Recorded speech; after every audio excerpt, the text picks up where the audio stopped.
क्या कर रही थी? केवल पीटने के लिए रुकी हुई थी। हमारे लोगों ने कहा कि अगर मुख्यमंत्री जा चुका है, 5 आदमी हमारे ले जाइए, एक बार दिखा दीजिए, हम यहीं से वापस चले जाएंगे। केवल पीटने के लिए पुलिस रुकी हुई थी। उसके बाद तो सारे नाके खोल देने चाहिए जब मुख्यमंत्री वहां है ही नहीं। हमारे ऊपर कोरोना का मुकदमा दर्ज किया गया, कोरोना का प्रोटोकॉल तोड़ने का, लेकिन हमारे पहले तो मुख्यमंत्री ने प्रोटोकॉल तोड़ा है। मुख्यमंत्री के ऊपर क्यों कोविड का मुकदमा दर्ज नहीं होता? साथियों, हमारी मांग है कि उनके ऊपर मुकदमा दर्ज हो, उस पुलिस के ऊपर मुकदमा दर्ज हो, उस प्रशासन के और उस मुख्यमंत्री के ऊपर मुकदमा दर्ज हो। हमारे ऊपर तो चाहे और 10 मुकदमे दर्ज कर ले, कोई बात नहीं है, कोई फर्क नहीं पड़ता। अगर कल उनके ऊपर मुकदमा दर्ज ना हुआ तो फिर साथियों अगली घोषणा वहीं पे की जाएगी, अगले आंदोलन की घोषणा वहीं पे की जाएगी। उनके ऊपर मुकदमा दर्ज होना चाहिए। हालांकि हम आंदोलन भटकना नहीं चाहते, हम आंदोलन को लीक से उतारना नहीं चाहते। हम 3 कानूनों के लिए लड़ रहे हैं, हम एमएसपी की गारंटी कानून के लिए लड़ रहे हैं, लेकिन ये नहीं चलेगा कि जहां देखते हैं वहां हमारे सिर पाड़ देंगे, जहां देखते हैं वहां ये खुद कानून तोड़ के हमें पीट देंगे, हमारा बहुत बुरा हाल कर देंगे। नहीं चलेगा। जो गुनाह करता है, हम गुनाह करते हैं, हमारे ऊपर मुकदमा दर्ज करिए। अगर पुलिस गलती करती है तो पुलिस के ऊपर मुकदमा दर्ज करिए।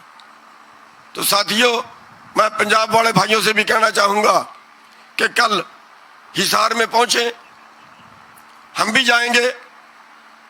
बहुत वहां पे भारी रैली होने वाली है, भारी प्रदर्शन होने वाला है, और अगर सरकार नहीं मानती है तो उसका अगला आदेश कल वहीं से करेंगे। और मैं चाहूंगा, मैंने मोर्चे में बात की थी कि जो अगला आदेश हो वो सारे देश के लिए होना चाहिए, वो सारे देश में इसका एक आंदोलन खड़ा होना चाहिए, सारे देश में एक उसकी आवाज जानी चाहिए कि ये अत्याचार, ये तो अंग्रेजों ने भी नहीं किए थे जो अत्याचार हमारे हरियाणा की सरकार कर रही है। तो साथियों, मैं एक बार पुनः जो हमारे करनाल के भाई हैं उन सबका धन्यवाद करना चाहूंगा जो इतनी संख्या में आए। जो बाबा जी हमारे बीच में बैठे हैं, इनका भी धन्यवाद करना चाहूंगा। ये बहुत दिनों से लंगरों की सेवा यहाँ पे कर रहे हैं और लोगों को जगाने की सेवा भी कर रहे हैं। और पहले दिन ही आंदोलन चलने से पहले बाबा जी बैठे हैं, ये हजूर साहब वाले, इन्होंने हमें बुलाया था और इन्होंने वहाँ पे मीटिंग करवाई थी और ये कहा था कि जहाँ से भी आप लेके चलोगे काफिला, हमारा लंगर की गाड़ी, लंगर उसी गाड़ी में बनेगा। बड़ी गाड़ी है, साथ के साथ बरताएंगे, वो लंगर की गाड़ी साथ साथ चलेगी। और पहले दिन से ही हमने हमारे साथ में ये कंधे से कंधा मिला के काम कर रहे हैं, इस आंदोलन में पूरा सहयोग कर रहे हैं। अति धन्यवादी हैं। साथियों, बस हम ये बेनती करेंगे कि ये आंदोलन, इसमें कितनी तकलीफें आए, इसमें कितने सिर फूटे, इसमें कितनी शहीदियां दें, कितनी कुर्बानियां देनी पड़े, लेकिन ये आंदोलन हम तब तक लड़ेंगे जब तक हम जीत नहीं जाते। साथियों, एक कहावत बताता हूं। एक महात्मा था, बस 2 मिनट की है, बैठ जाइए, 2 मिनट की है। एक महात्मा था, जब वो नाचता था तो बारिश होती थी।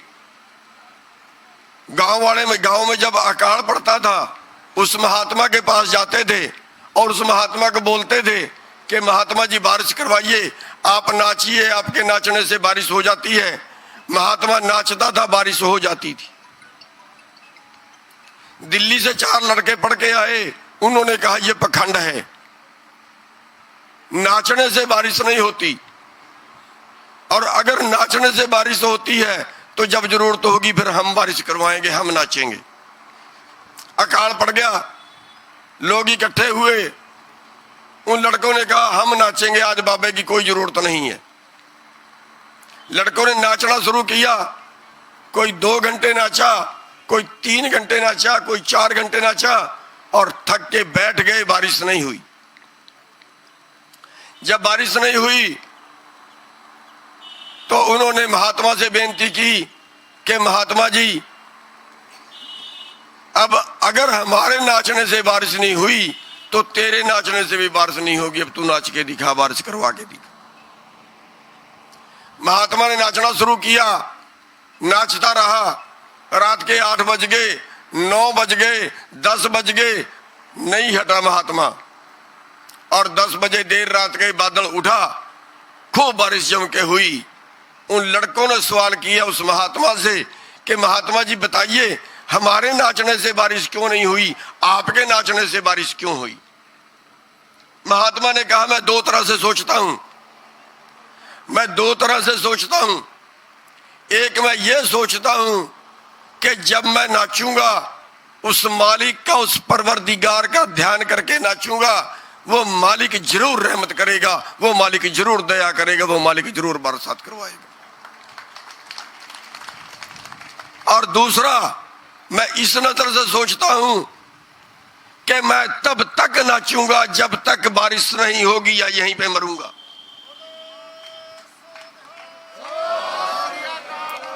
बस अब आपने ये सोच के लड़ना है कि हम तब तक लड़ेंगे जब तक हम जीत नहीं जाते, वरना मरेंगे यहीं पे। तो फिर कोई सूरत नहीं है आपको ये आंदोलन हरा दे, कोई सूरत नहीं है, दुनिया की कोई ताकत नहीं है। मोदी तो किस खेत की मूली है, दुनिया की कोई ताकत नहीं है अगर आप इस इरादे से बैठते हो। गुरु गोविंद सिंह जी ने लड़ाइयां लड़ी हैं, कभी पहले हमला नहीं किया और कोई लड़ाई नहीं हारे। क्यों जानते हो क्यों? निश्चय कर अपनी जीत करो।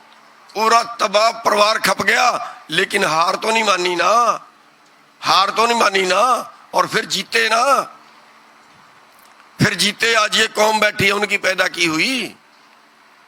साथियों, जितनी बड़ी कुर्बानियां दोगे ना, उतनी बड़ी ही जीत होगी। तो बस मैं एक बार पुनः सभी किसान भाइयों को धन्यवाद करना चाहूंगा, जो इतनी बड़ी संख्या में करनाल से आए और जो कितने दिन से 6 महीने से यहाँ पे बैठे हुए हैं। आप सभी का बहुत बहुत धन्यवाद। वाहिगुरु जी का खालसा, वाहिगुरु जी की। मंच